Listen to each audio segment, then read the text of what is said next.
Bueno, buenas tardes para todos y para todas. Los invitamos a participar del taller Design Thinking a través del link de Zoom que está a través de nuestros canales de YouTube.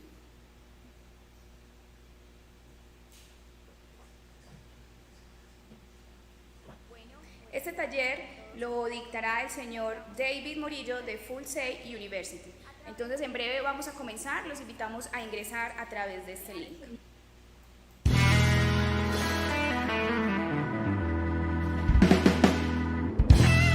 Este taller lo dictará el señor David Morillo de Full Sail University. Entonces, en breve vamos a comenzar. Los invitamos a ingresar a través de este link.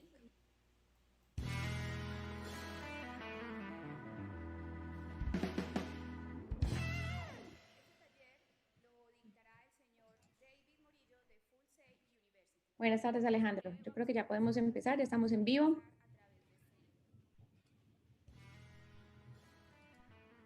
Hola, muy buenas tardes para todos. Muchas gracias a quienes se están conectando a este workshop especial que estamos haciendo dentro de la programación de Ciudad Global, Medellín Vive y USA, un esfuerzo conjunto entre el Instituto Tecnológico de Antioquia, el Instituto Tecnológico de Medellín, el Colombo Americano de Medellín, y hoy estamos muy contentos de contar también con la participación de Full Sail University, Stephanie Agudelo como representante para Latinoamérica de la universidad, una universidad además enfocada en entretenimiento, artes digitales y tecnología, y tener la presencia de David, que nos va a hablar, David Morillo, que nos va a hablar sobre Design Thinking. Es para nosotros un honor de verdad tener este workshop, y una de las cosas que quiero decirles en este momento a quienes nos estén viendo a través de la transmisión en YouTube es que para este workshop los queremos invitar. Ahí van a ver en el chat de la transmisión por YouTube un link que estamos poniendo al Zoom. Nos interesa muchísimo que se puedan conectar a este Zoom donde estamos en este momento, porque este workshop de Design Thinking precisamente requiere muchísima participación y nos gustaría que estuvieran aquí participando activamente al workshop. Así que si están viendo por ahí en este momento el link de ingreso a Zoom, los estamos invitando especialmente a que ingresen a ese link y que hagan parte pues activa de este Design Thinking. David, thanks a lot for being here. We're really honored to have you. Thanks a lot to Full Sail to allow us to have you in this space. We know that it's like 6:30 right there in Florida, so it's past time, but thanks a lot. Thanks a lot. We have just some people connected to this workshop. We're gonna talk about design thinking, and thanks a lot. Thanks a lot for being here, for take this time with us to discuss this amazing and interesting topic. No problem. So let me check if Paula, ¿quieres dar algunas palabras antes de que iniciemos el workshop, o le puedo decir a David que pueda arrancar con él?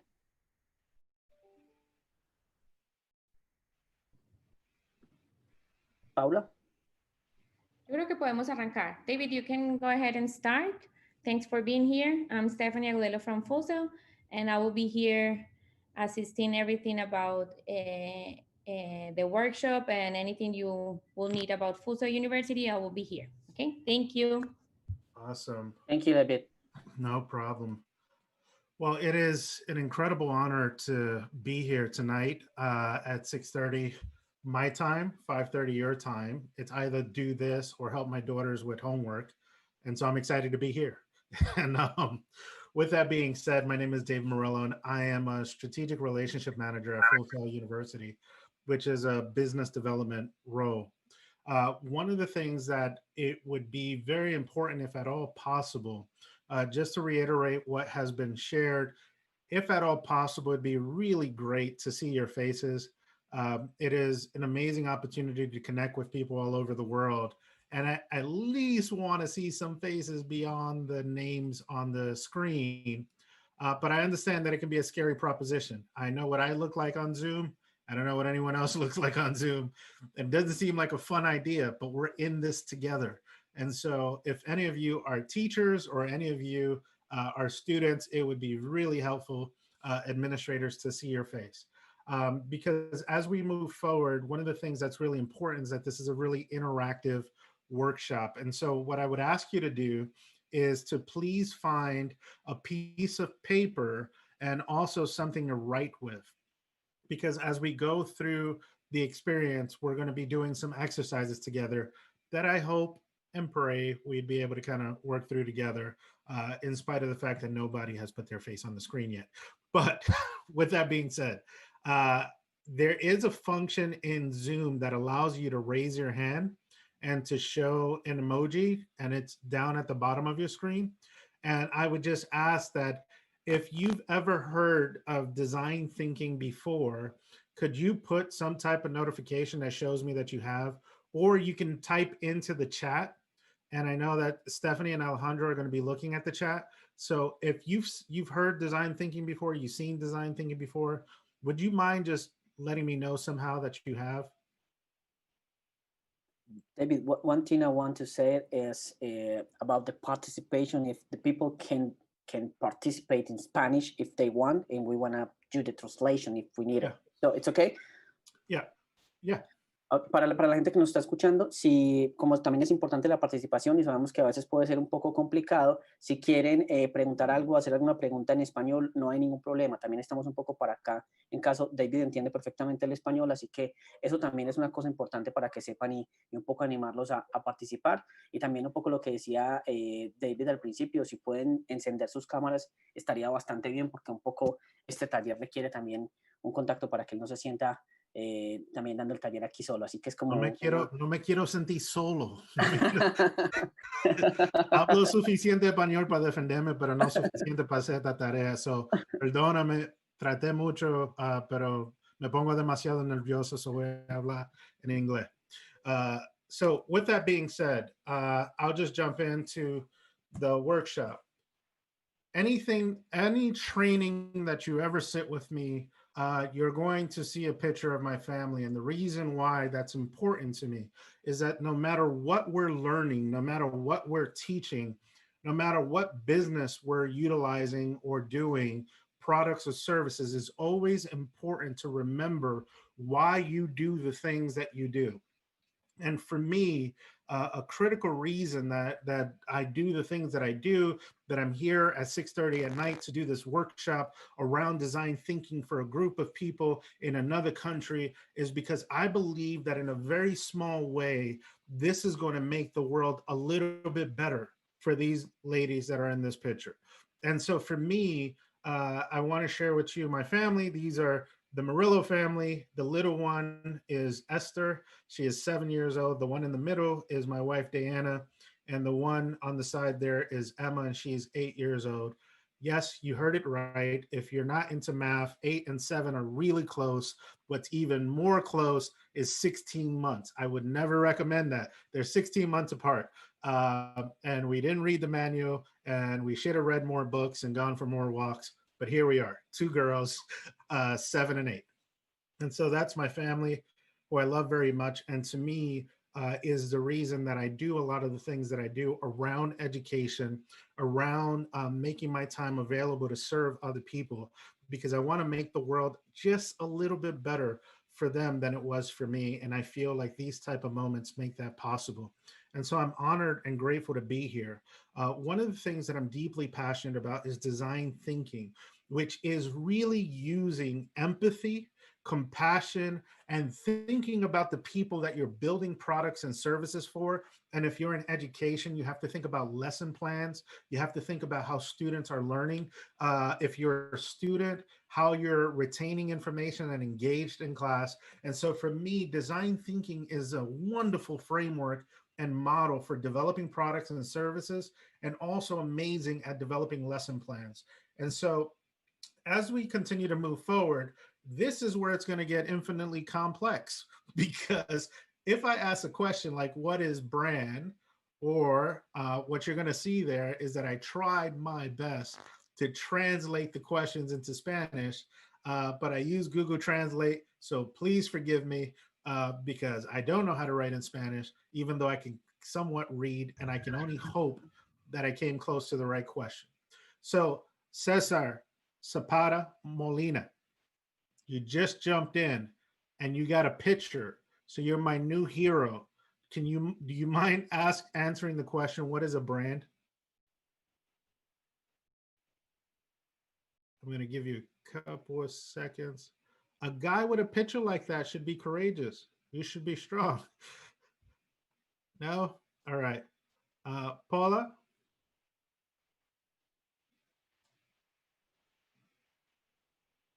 Anyone? Okay.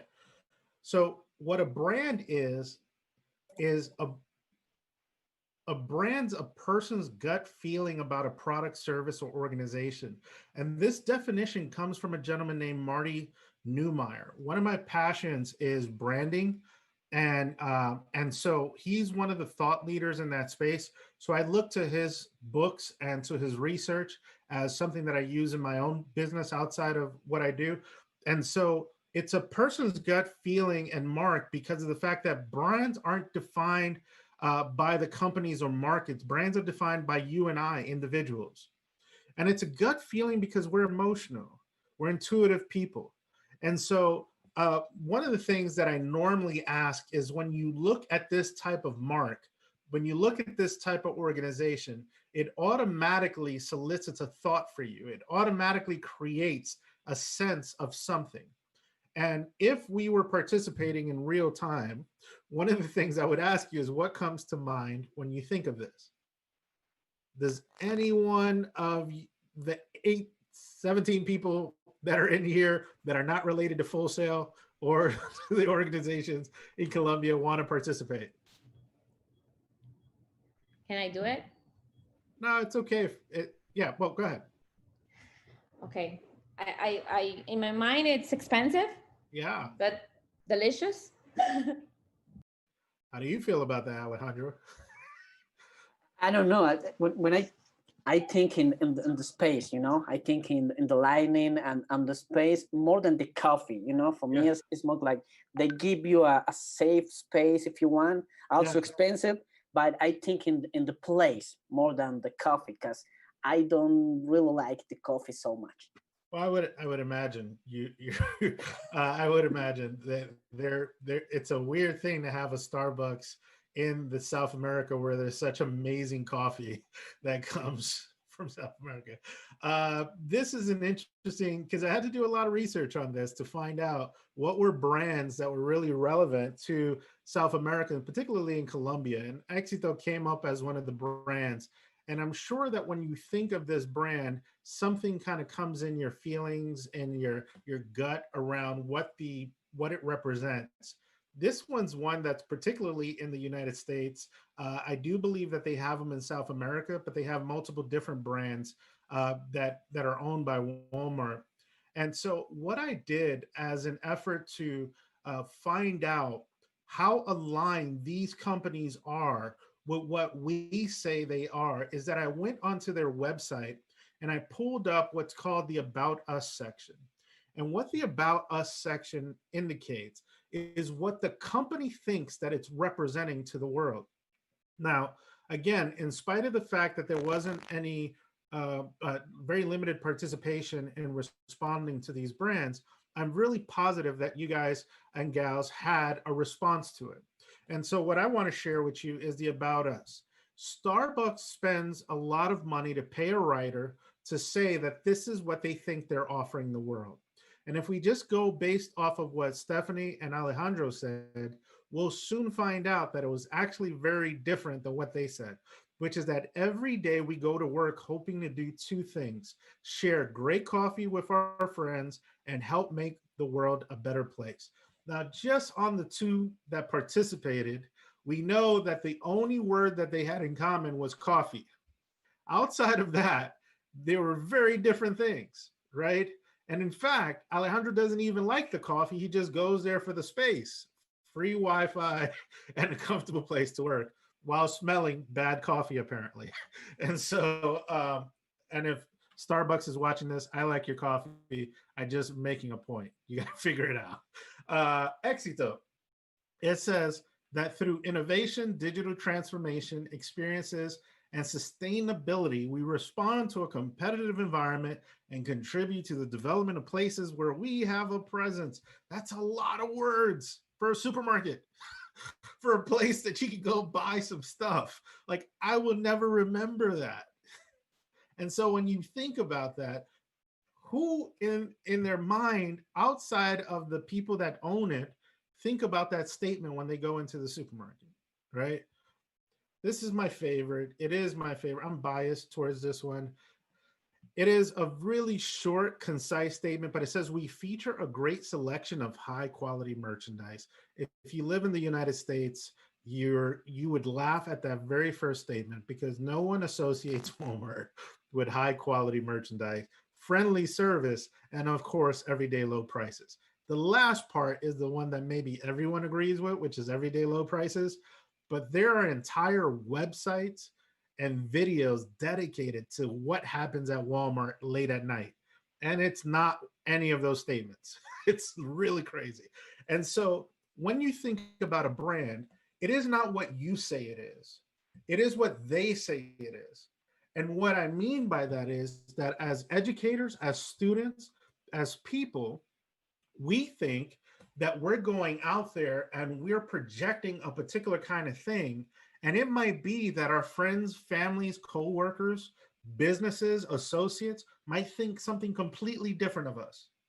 Like what we just learned about the companies, where the companies spent thousands of dollars to have somebody write a statement that if we just think about it in the context of this group of 22 people and whoever else is watching, we're very off from what we would say these brands are. So the question becomes, as an educator, as a student, as someone that is developing a business or a service, what do you want it said of your company and your products, right? And so one of the things that I use on a regular basis is something called design thinking. It goes by another name like human-centered design, people-centered design. No matter what you call it, the whole point is that it's about designing for the end user, the person that's going to use your products, services. If you're a teacher, for your students. If you're a student, you're thinking about your teacher and your classmates. So design thinking is a framework that allows you to consider empathy, people. Instead of just putting a product or service out there, you're taking your time to figure out how people are going to use this.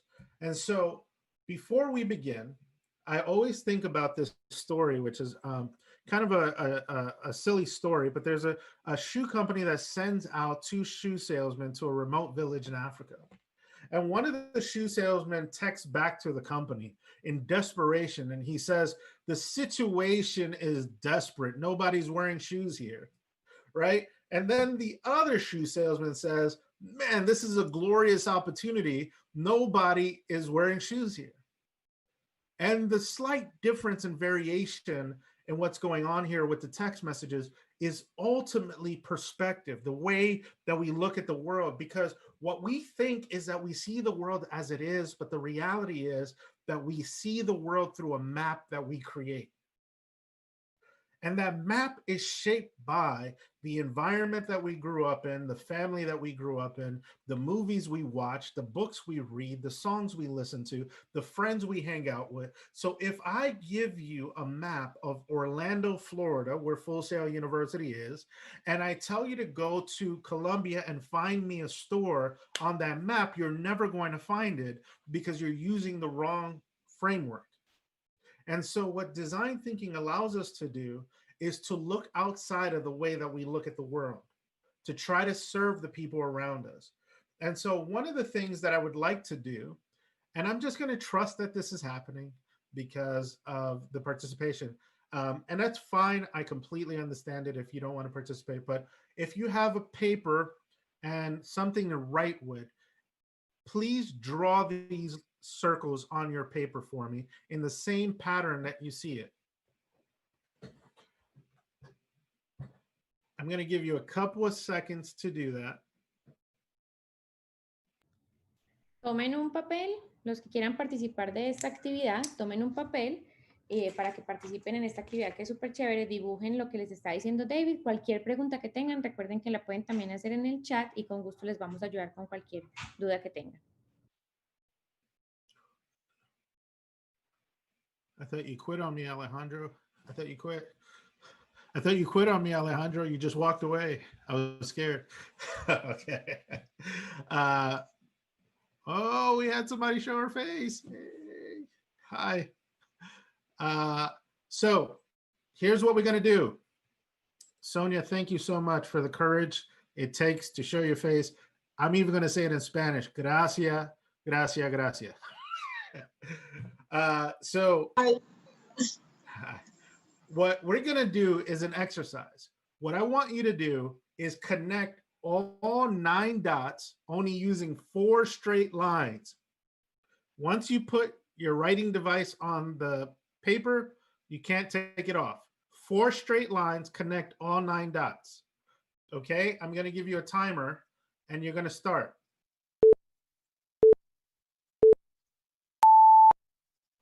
La instrucción están en la pantalla y si no oyeron claro lo que dije.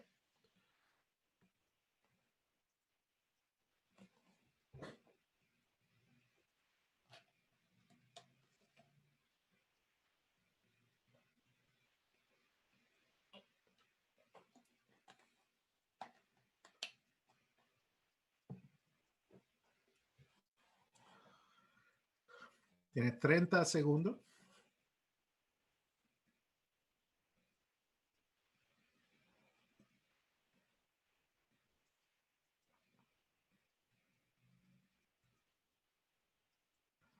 $15 segundos.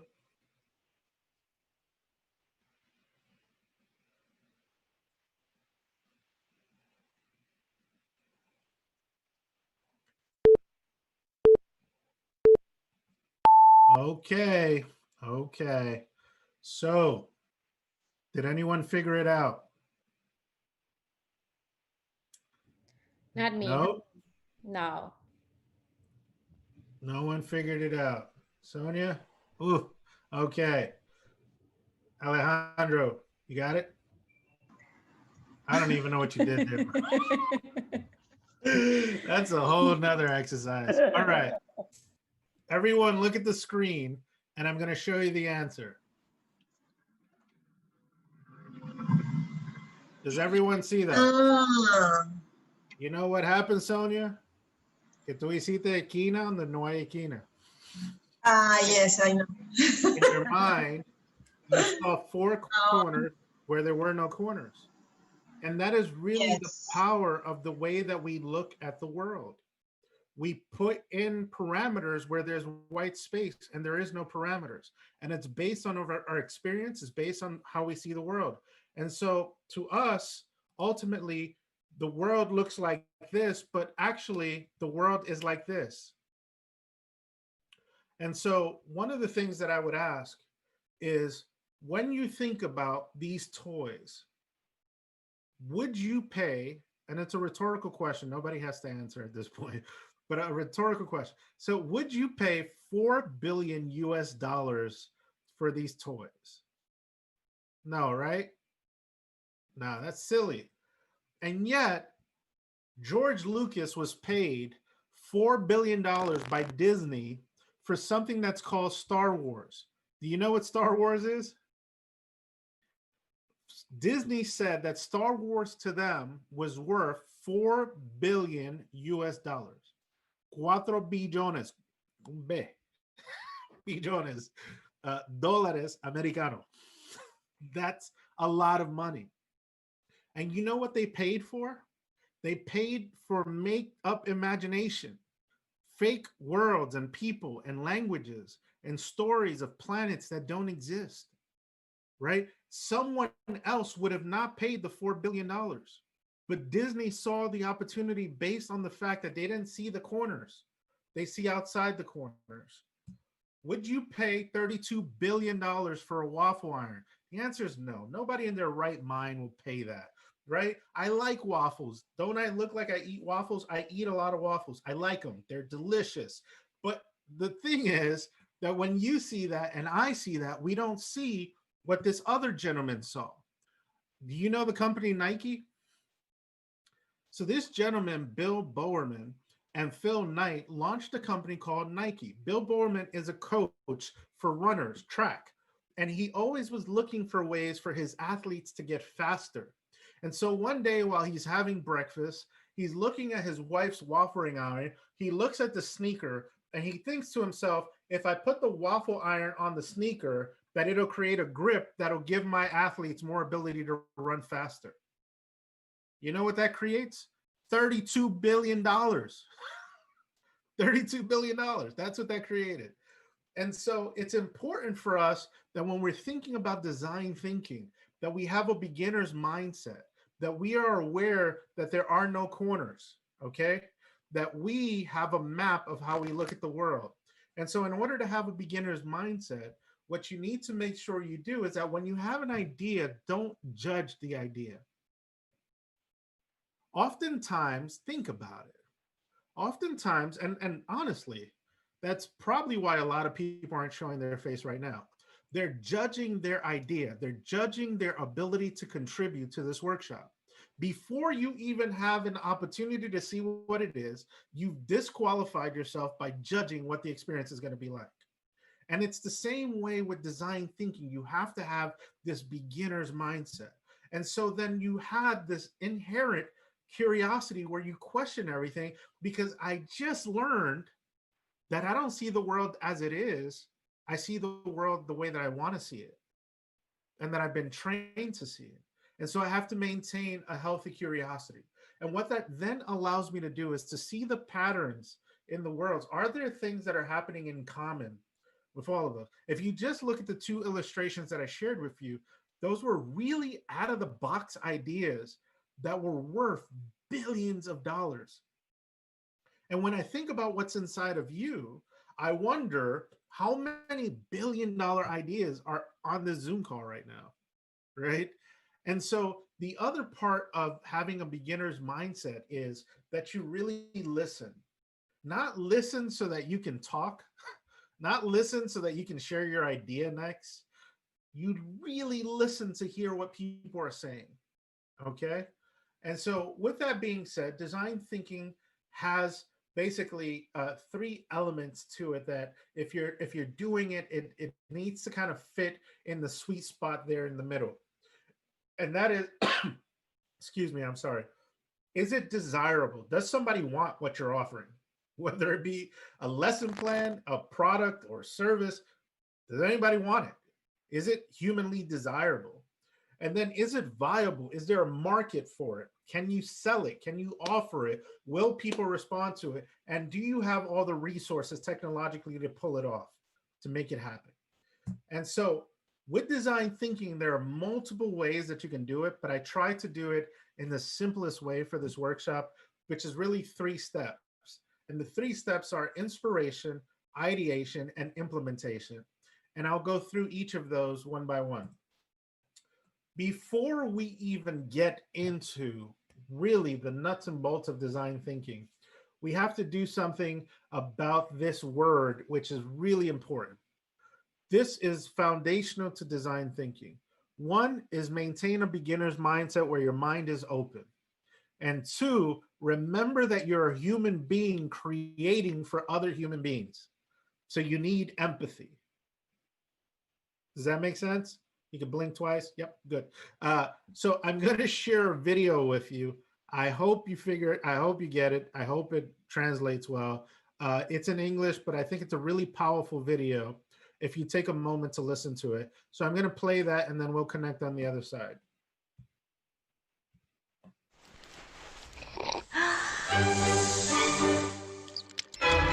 Sound clear? Can you hear it? So what is empathy, and why is it very different than sympathy? Empathy fuels connection. Sympathy drives disconnection. Empathy, it's very interesting. Teresa Wiseman is a nursing scholar who studied professions, very diverse professions where empathy is relevant, and came up with 4 qualities of empathy. Perspective taking, the ability to take the perspective of another person or recognize their perspective as their truth. Staying out of judgment, not easy when you enjoy it as much as most of us do. Recognizing emotion in other people and then communicating that. Empathy is feeling with people. And to me, I always think of empathy as this kind of sacred space when someone's kind of in a deep hole and they shout out from the bottom and they say, I'm stuck, it's dark, I'm overwhelmed. And then we look and we say, hey, you climb down. I know what it's like down here, and you're not alone. Sympathy is, ooh, it's bad, no. You want a sandwich?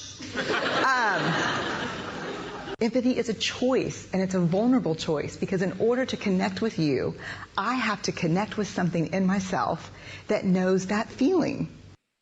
Rarely, if ever, does an empathic response begin with "at least." Yeah. And we do it all the time, because you know what? Someone just shared something with us that's incredibly painful, and we're trying to silver lining it. I don't think that's a verb, but I'm using it as one. We're trying to put the silver lining around it. So, I had a miscarriage. Oh, at least you know you can get pregnant. I think my marriage is falling apart. At least you have a marriage. John's getting kicked out of school. At least Sarah is an A student. But one of the things we do sometimes in the face of very difficult conversations is we try to make things better. If I share something with you that's very difficult, I'd rather you say, "I don't even know what to say right now. I'm just so glad you told me." Because the truth is, rarely can a response make something better. What makes something better is connection. What did you think of that? I love the video. It's great. Great. Sonia, any thoughts? Mi Spanish. ¿Tú Yeah, you can do it in entendiste el Spanish. video? Claro. Es como, me impresiona, es como ponernos realmente, entender realmente al otro, ponernos como en los zapatos del otro. Es la empatía, como yo lo entiendo, ¿cierto? Sí. Okay. Gracias. What about Ciudad Global Pro? That's the name you have on your screen. Did you like the video? Well, we think that the video is great because the people also, we are walking around people and we are traveling about many things and new things for this year, for example. And the things that really connect us are the empathy, but the real empathy, you know, knowing and thinking like the other people, feeling like the other people, be around with the other people, not only like, oh, hello, how are you? No, give it a hug. Sit and come on, let's talk. What happened with you? So many things many things that are going on right now, but we have the power of save people, of save persons, about just talking with them, and that is the real power of love. Yeah, thank you. Thank you. That's especially in this world with COVID and everything that's changing, it's important that we have empathy, right? Because things are different now. If any of you are teachers, you understand that school has changed, the way that students are engaging has changed. If you have businesses, things have changed. And if like some people are losing jobs, all sorts of stuff that's happening that people don't understand. And if we don't have empathy when we're creating, then what's the point? Because people aren't going to respond anyway. And so step one of design thinking is inspiration. And that means that I'm going to use the empathy, my open mind, the beginner's mindset, and my heart empathy to now go and listen and learn about the people that I'm going to serve. And so one of the things that you have to do going out is that you have to create a challenge. And really that comes in the form of a question. I'm doing an illustration here for this purpose, and it's just how do we use virtual reality technology? But most questions in design thinking start with the question of the positive, which is how might we? ¿Cómo podemos cambiar, blah, blah, blah, or arreglar, blah, blah, blah, or, influence, whatever. So how might we is an important question in design thinking because you're solving a problem, right? You're solving a problem for people. And so the first thing that you want to do is research, and that comes in the form of interviews. And who do you want to interview? The first thing that you want to do is interview the people that you're creating for. If you're serving students, interview students. If you're serving communities, interview the community. Interview the people that you're trying to serve. And really, who do you want to learn from? not the people that are the last ones to get any type of technology or product. You don't want to get the ones that are standing in line for hours for the new iPhone. You want to get the people in the middle, the people that are open to change, but they move a little bit slow, but they're open to it. And so you want to learn from them. The other people that you want to learn from are experts. So there are people that are doing the thing that you want to do. They're experts in it. They created the technology, they created the lesson, they created the methodology, whatever. You want to go and interview those people and find out, what do they know? The other thing that you want to do is immerse yourself in the experience. If you're creating something, immerse yourself, use it. And really, in an interesting way, you're doing that right now by being on this design thinking workshop, because you're immersing yourself, you're participating in it. And then the last thing is inspiration. A lot of times we have inspiration from outside of the industry that we're in. So if you're in education, how are they using this technology in the medical field? If you're doing a business, how are other industries using this technology or service or whatever the case may be? Because you may find that you have inspiration there that you can bring into your project. And so it's important to do that. And then you create a map and you go do it, which then leads us to step 2, which is ideation. And this is where you take all of the research that you did all of these interviews, you did all of these conversations with experts, and you've immersed yourself in it, and you went outside of industry to learn. So now you have all of this information, you have to synthesize it and put it into usable data. And so what you want to do is then brainstorm and create ideas around the services. And in this phase is where you would want to prototype. And that's, remember that the illustration that I'm using is virtual reality. So that's why this looks silly, like he just put something on his face, is because the illustration is you want to prototype. Did he put the button in the right place? Does it fit comfortably? You want to let people experiment with it before you go out and sell it. And the reason being is that you want to save as much time and as much money as possible by getting the feedback. If you remember the companies that we looked at earlier, Exito and Starbucks and Walmart, what they paid somebody to say about their company is very different than what we're feeling about them, because they stopped listening. So in design thinking, you continue to listen and you continue to invite people to participate. So once you do the prototype, then step 3 is you did all of your research, you asked all the questions, you did your interviews, you used your head, open mind, you used your heart, empathy, you interviewed, you did an amazing job of synthesizing it, brainstorming, putting it all together, and now is implementation. Now here's the first thing, is that you never stop iterating. You put a product out. How many like glazed donuts? They're delicious, delicious donuts, right? Do you see that every illustration, I just noticed this, Stephanie, every illustration I have is about food? I wonder why. I just noticed this. It was a subconscious thing. Everyone likes donuts, but you have to keep iterating, because donuts with chocolate and sprinkles is even better for some people. And so the whole point is that you're never done. It seems counterintuitive because you want to move on to other projects, but you can move on to other projects. Just keep your ear listening to what you launched, okay? Because we can always make our products better. So I want to do an exercise with you, and I need you to grab another piece of paper. I hope we can pull this off. At least the 3 of us. Yeah, look at you. Thank you. You're awesome over there. So what we're going to do is we're going to pretend that David Murillo from Orlando has never eaten toast, and you're going to teach me how to make toast. Tostada. You like that, right? With butter and some coffee or some chocolate or whatever. Like toast. We're going to eat toast. And you're going to teach me how to make it, because I don't know how to make it. So here's the exercise. I want you to use your paper to draw a picture of how to make toast. You can't use any words, sin palabras, no palabras, nada más dibujo.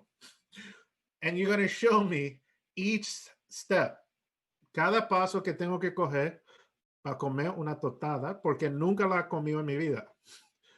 Y no la sé hacer. I hope that makes sense. I don't even know. But like I said, I'm nervous. Please forgive me. Pero me van a enseñar cómo hacer tostada. So, un dibujo que tiene cada paso que tengo que coger. Okay, I'm going to give you a couple of minutes and then we're almost done, I promise you. I'll put you out of your misery.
Tienen 50 segundos. Y tengo mucha alegría que me van a enseñar a cómo hacer tostadas.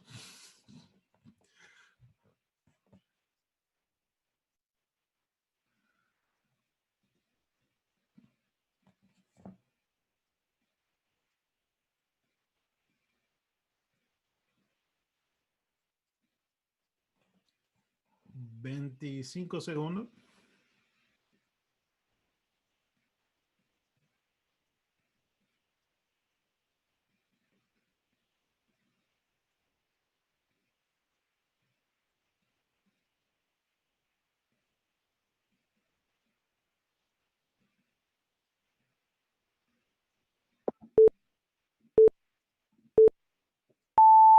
No more. Okay. So, como nada más puedo ver 4 gente, nada más necesito 2 gente que me enseñen cómo hacer tostada. Sonia, ¿me puedes dejar ver el dibujo? Ay, mi dibujo, yo no sé si lo pueden ver. Sí. Hazme el favor y explícamelo en lo que me lo está enseñando. El primero, tengo el paquete de pan. El segundo, sacó una rebanada. El tercero, conecto la tostadora. El cuarto, pongo el pan en la tostadora. En el quinto, estoy mirando el tiempo y ya sale, tengo la tostada. Gracias. Y en la Ciudad Global Producción, no tengo los nombres. Oh, look at that. Okay, so we have to go to buy the bread to the supermarket, right? This is the first step, the éxito. Carrefour, no sé. 2, we have the bread and we cut the bread on a small piece. You can see right that. Yeah. 3, we have the bread. Here cut it on a small piece. 4, this is one piece of the bread. This is the first step. 5, we have the toast and we introduce the piece of the bread on the toast. And 5, we have we introduce the bread, the one piece of the bread on the toast, and that's right. Thank you. Thank you. Thank you. That's wonderful. I feel a lot better now about making toast. What it's called is there's an experience in design thinking and where you want to design something that's called a journey map. And the journey map shows step by step what the experience is going to be like for the student or the customer or the product and service. And what happens when you look at it visually, right?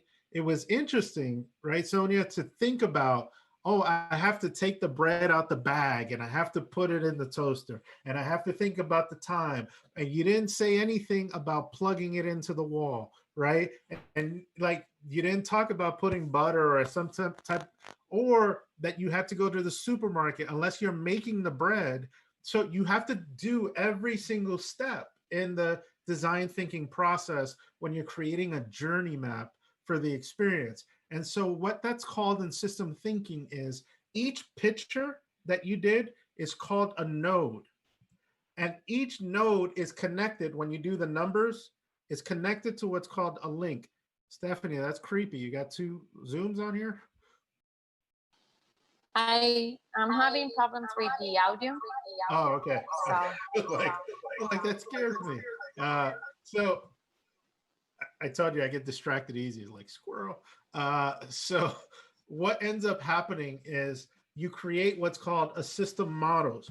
Now, that's how we make toast. So I thank you so much for teaching me. I wanted to show you this as an illustration of a journey map. So this is a student, this is an example, this is not my example, but this is an example of what it's like for a student that has dyslexia. Are you familiar with dyslexia? They flip the words backwards and typically see things backwards. So you see on the map here, every step that that student, the teacher, and the parents make. And what that allows you to do is to go into the experience and say, hey, wait a second, the student is struggling because we're missing a step here. And that's what the experience is like. So, Alejandro, we did it. I don't know how, but we did it. We did it. And I gave you 10 minutes to do whatever you want to do. But thank you so much for this opportunity. I know I didn't get to see a lot of your faces. I thank you, Sonia. I thank you, Ciudad Global. I thank you, LAD, for the last minute pop in. I thank you, Stephanie, for the double version of you. But like I thank you for the opportunity to serve you. And I just hope that you're at least listening and got something from it that'll add value to whatever you're doing. So your show, Alejandro. Thanks a lot to you. Thanks for being here with us. It was amazing. So we're gonna have this Q&A space. Luego decirle a la gente que si alguien quiere aprovechar este momento para hacerle preguntas a David, las podemos hacer en español y pues si tenemos algún lío, lo podemos traducir. Así que este es el momento en que estamos invitando pues, a todo el mundo que quiera hacerle alguna pregunta a David acerca del workshop o algo de las temáticas que hemos visto aquí, pues creo que este es el momento. Pueden activar o bien los micrófonos o nos ponen sus preguntas por aquí, por el chat, y se las estaremos comunicando entonces a David. David, actually, Patricia and Maria Isabel said thank you. And I wanted to thank you again for your time, for being with us today, and for participating in this event here with us in Medellin. Thank you for your time. And if anyone wants to know about Full Sail University, just let us know and we can help you with that information. Y repetirles nuevamente que ese sería el momento en que quienes tengan preguntas, pues no las pueden hacer, sino para cerrar de una vez el workshop. Sonia, tú tienes una pregunta. Sí, yo quisiera aprovechar al doctor Murillo. Muchas gracias por estar acá. Y como yo estoy muy involucrada en el proceso de proyectos y sobre todo de proyectos culturales, he pensado con esto que nosotros diseñamos proyectos suponiendo lo que las personas quieren, pero nunca yo asumo que a las personas les va a gustar que yo traiga un grupo de jazz, ¿cierto? Pero yo no sé cómo podría ser una manera de aplicarlo a nuestros proyectos, porque no tenemos tiempo, en el día a día nosotros no tenemos, yo no sé, creo Alejo, no tenemos como el tiempo de sale una convocatoria y no tenemos el tiempo de ponernos a investigar a nuestro público qué creen para nosotros formular como un proyecto pensando en nuestro público. No sé qué piensa el doctor Murillo.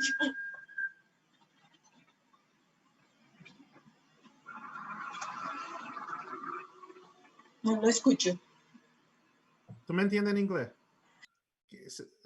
Okay. Sí, no hay problema. See, so I think there's a statement that says we never have time to do it, but we always have time to do it again, right? And so you end up doing it all over again because you have to really, I know it's uncomfortable and it's hard at first, but I promise you that when you start implementing this, it's going to save you time and it's going to save you money. And the public is going to appreciate it so much more because they're going to feel like they're part of the process, that you're listening to them. So if, Sonia, your heart and your organization's heart is to serve the community, then you can't say, hey, I'm going to love you the way that I want to love you, right? That doesn't work in relationship. Does that work in relationship? No, right? Everyone has a different way of expressing that. And so if you're going to make investment of resources, money, time, planning events, especially in a COVID world, right? You want to take the time to listen. And I know it's hard up front. Now, one of the things that you can do in this world, I personally feel like the best information you get is if you interview people, but you can also do surveys, you know, like email surveys. If you have enough people that respond to those surveys with some questions, that'll help you plan. Hey, should this event be 45 minutes or should it be 20 minutes, right? Should we get a jazz band or should we get a rock band? Like all of these different things, it helps you to be more efficient on the back end. It seems slower up front, but it makes you more efficient in the long run. And once you get used to it, it becomes easier. Sí, muchas gracias. Cuando hice la pregunta, después me la contesté y dijo, no debo pensar en que no se puede. Sí. Sino que así podemos idear la manera de cómo en ir avanzando mientras hacemos algo, ir mirando cómo captamos la información de nuestros usuarios y la opinión y lo que ellos desean. Es cuestión de una estrategia, yo creo. How do you, I know this is a silly word, but how do you say grace, Alejandro? Grace. Gris. No, grace, como, not gracias. Tienes que tener un poco de paciencia y amor por tú mismo, porque va a ser un proceso largo. Tú estás aprendiendo y aplicando algo nuevo. So te tiene que dar un poco de espacio para que tú falles, va a fallar y está aprendiendo. Pero lo más importante es que comienza. And so, so en inglés hay una palabra que se dice grace. So give yourself some grace, some space, because it's going to take time. It's gonna take time. Okay. How do you say it, Stephanie? Because Alejandro was no use. How do you say grace? Do you know how to say it? It's gracia, but it's not the same context. We use like that kind of expression is not so used, but it's gracia. Okay.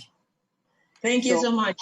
No problem. Any other questions or thoughts? We have some other question from Patricia Restrepo, and she says, I'm gonna read you the question in Spanish, and es, ahora estamos inmersos en la virtualidad debido a la pandemia. ¿Cómo interactuar con los demás para saber sus preferencias y necesidades si estamos comunicándonos por medios digitales? Surveys. Survey is important. You can email surveys and ask the questions. Now, you have to understand that if you send out a survey and you get about 10 to 15% response, that's fantastic. You're not going to get 100% response. You got to be okay with that. It doesn't make you a failure. It just makes us very for whatever reason, people see an email, they'll open it, they don't. Make your surveys very short, no more than 10 questions, okay? And have a mixture of multiple choice and open question that they can answer however they're going to answer. But don't make it long. Nobody wants to take the long time answering a survey. And let them know when you send the survey, hey, listen, this is going to help us out incredibly to help serve you. And this is only going to take 5-10 minutes to fill out. Will you fill it out? And you put that in the email when you send it out. And what you'll see, again, if you get 10 to 15% response, you're good.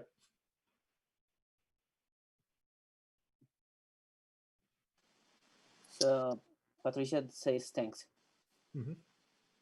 El mensaje, there's another message from Sara Arboleda. She said, video about empathy, very cool, very interesting topics, and thank you very much. Thank you, sir.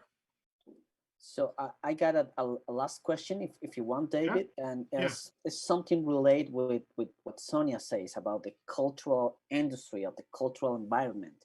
And I want to ask you if you have one example of one of, I don't know, maybe a tutor, maybe a museum, maybe some cultural institution who apply this kind of design thinking with their audiences, their public.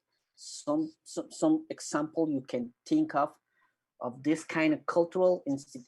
I know we're talking about, I don't know, different business, but there's some example in this cultural area who do that, who apply this kind of knowledge.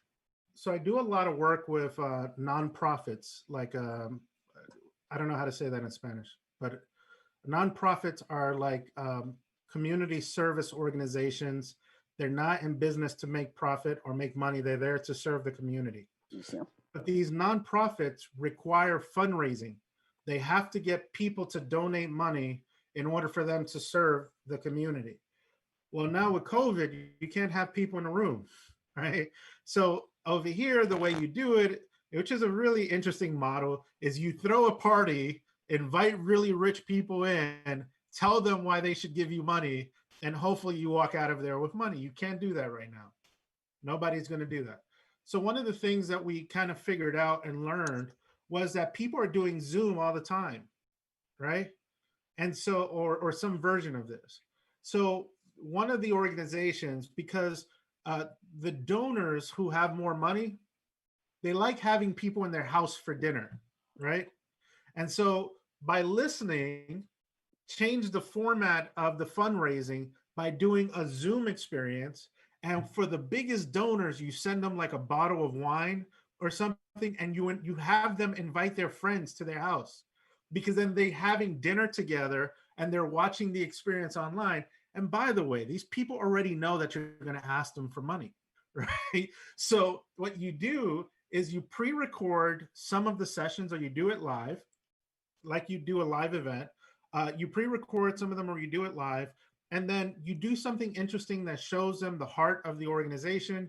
You show them what the mission is. But at the end of the day, these people that are participating in the Zoom meeting, they know you're going to ask them for money. So just ask them for the money, right? But it becomes more interactive and more engaging, because then they can get their friends in together in the same house and their family members, and everyone is watching it online.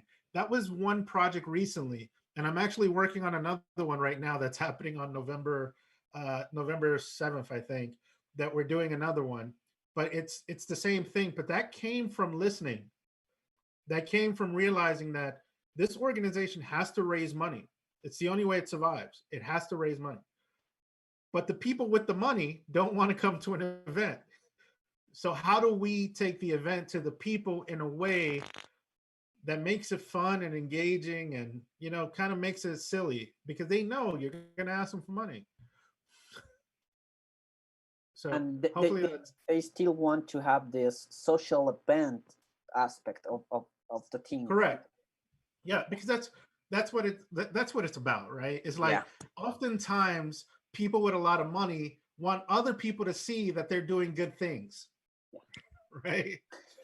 And so, and they want to know that they're giving to an organization that is making a difference. That's the number one problem with fundraising, is that every organization is going to the same pocket saying, hey, I need your money. And so if through this way, you're able to tell stories and do it differently, it has the same effect, actually, in some ways better effect, but you have the same effect as you would if you had a live event. So I hope that makes sense. Yeah. But that was kind of birthed out of design thinking and listening. Yeah. And Thank that's a real example in my world. Okay, thank you. Yeah. That's the kind of thing we need to think about, how to improve the experience in this COVID world when you can have people in your room or in your theater and wherever you are doing this cultural programming, that kind of stuff. Yeah. Thanks a lot, David. So, si nadie más tiene preguntas, creo que con esto podríamos cerrar el workshop, agradeciéndote nuevamente en español. David, agradeciéndote muchísimo por estar aquí con nosotros. Fue un honor, de verdad. Fue una conversación muy amena. We really enjoyed this conversation, this workshop. Thanks a lot. No Thanks problem. a lot also to allow us to have you here. And thanks to the organizers for this amazing stuff. Thank you, David. Thanks a lot. All right. Have a good one. Bye. Nice to know you. Thank you, David. Y bueno, a todos los que están conectados, muchísimas gracias por haber estado en este workshop. Esperamos que haya sido útil, que lo hayan disfrutado. Estaremos haciendo pues, parte de toda esta agenda cultural de Ciudad Global que está preparada para esta semana. Muchísimas gracias por asistir, muchas gracias por participar a todos y nos veremos entonces en los próximos eventos. De nuevo, gracias por estar aquí. Un saludo para todos y nos veremos después. Agradecemos al señor David Morillo por su participación en este interesante taller. Así concluimos el segundo día de Ciudad Global Vive USA. Los invitamos a conectarse a partir de las 8 de la mañana en la cátedra Las Tres Grandes Crisis de Estados Unidos, aquí en